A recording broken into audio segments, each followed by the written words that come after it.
Mais l'UDPS manque de cadres, une équipe de gens qui raisonnent.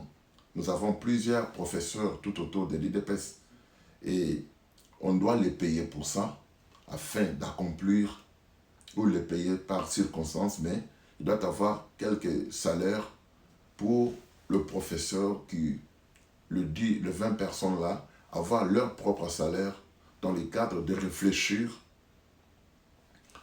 pour les projets politiques et des projets économiques et comment s'intercaler ou empêcher l'ennemi d'accomplir.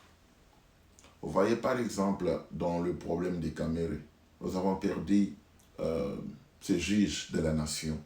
Ce juge était vraiment un excellent juge pour la République, mais nous l'avons perdu. Pourquoi? Parce qu'il n'y a pas eu des projets où nous n'avons pas pensé à anticiper les événements. Par exemple, dans le cadre de l'IDPS, s'ils trouvent que ça doit avancer le pays, il y a des gens qui raisonnent, qui réfléchissent. Le juge doit avoir la sécurité. Parce que là-bas, c'est le problème des millions de dollars. On peut l'attaquer. Il doit se poser toutes les questions possibles. Il doit mettre cette réalité en scène pour dire si le juge est en train de juger un problème de 50 millions de dollars, si on lui amène une corruption, qu'est-ce qu'il va faire? L'IDPS va penser à toutes ces choses avant.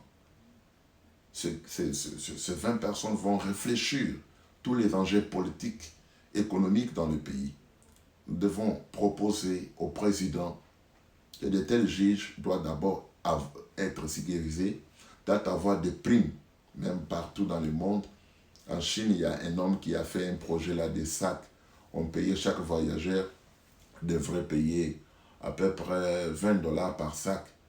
Et vous savez, une personne voyageait avec 30 sacs. Et par jour, il y avait des Africains de tous les pays qui avaient des sacs et qui payaient autant de milliers, 100 000 ou par jour comme ça. Et le gouvernement avait décidé de donner un prime, un pourcentage à tous ceux qu'on gagne. C'est comme ça que dans le dossier de beaucoup d'argent, les juges doivent avoir un pourcentage s'il a sauvé l'argent de la République. Le juge, pendant qu'il juge un tel procès, il doit avoir 10 000 dollars pour avoir le carburant, avoir tout, qu'il ne soit pas inquiété pour s'occuper de la maison, tout ça. Ou 20 000, tout ça, ce sont des mécanismes qu'on doit mettre en place pour contrôler les procès. Vous savez, dans notre pays, si le président qui dit « je ne me mêle pas à la politique et à la justice », vous savez, dans le pays où il y a beaucoup de crimes, le méchant va se mêler à la politique ou à la justice.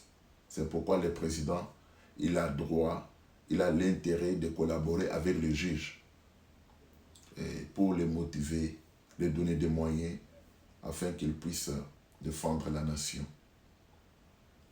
Un autre problème, il y a ce dernier temps, dans mes analyses, il y a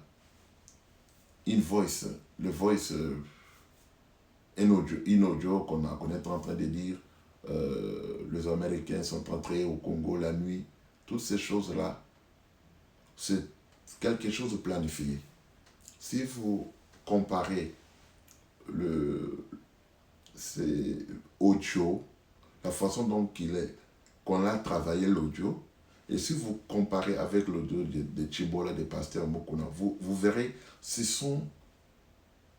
une même personne qui a conçu ces idées.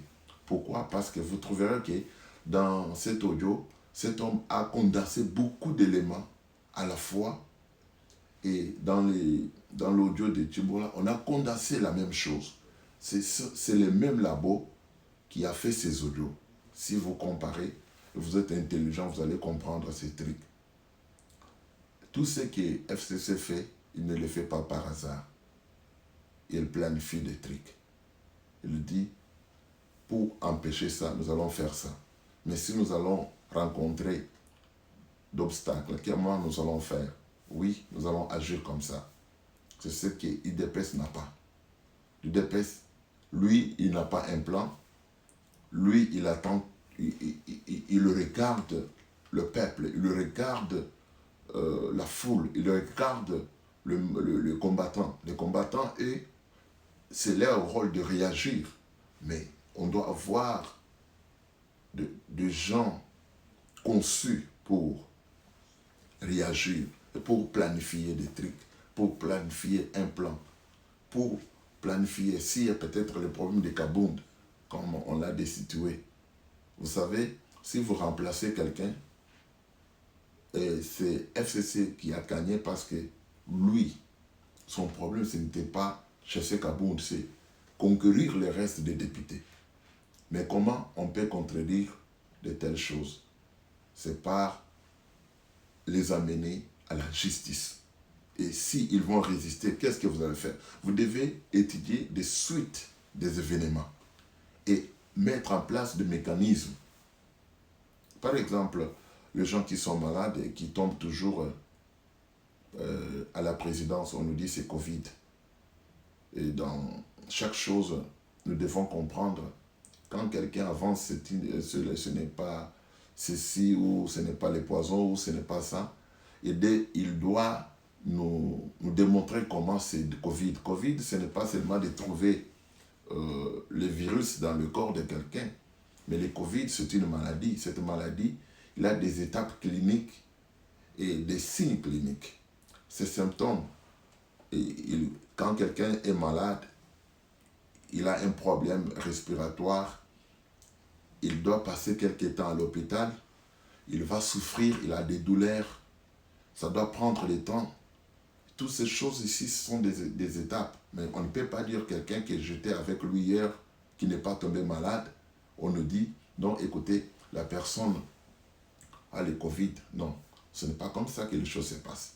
C'est pourquoi nous demandons maintenant de comprendre quels sont les enjeux, pourquoi on ne dit pas qu'est-ce qui se passe dans la présidence.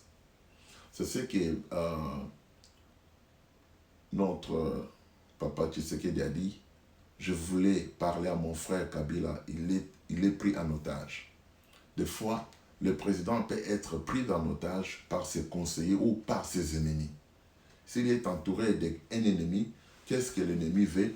Il ne veut pas que les gens connaissent la vérité, que ces gens sont morts de telle cause ou c'est un assassinat. Pourquoi? Parce que si la population apprend que c'est un assassinat, la population doit réagir comme défenseur du président. La population doit automatiquement devenir ennemie de ceux qui veulent faire du mal.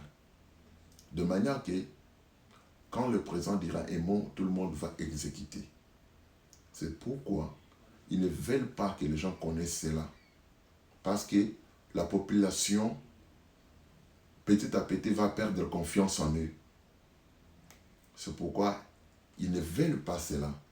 Parce que si on connaît celui que les personnes sont assassinées, on doit rétablir le responsable. Mais quand on commence à chercher le responsable, celui, le tueur, va se voir maintenant visé, menacé, il va reculer. Mais quand on dit c'est Covid, le tueur va continuer à faire cela jusqu'à surprendre tous les pays un jour. Parce que, vous savez, si ceux qui sont tout autour du chef tombent, c'est le chef qui est visé. C'est pourquoi le président doit être en communication avec son peuple. Nous avons vu dans le pays tels que Uweke, le Premier ministre et d'autres pays étaient malades. On a annoncé ça sur la télévision.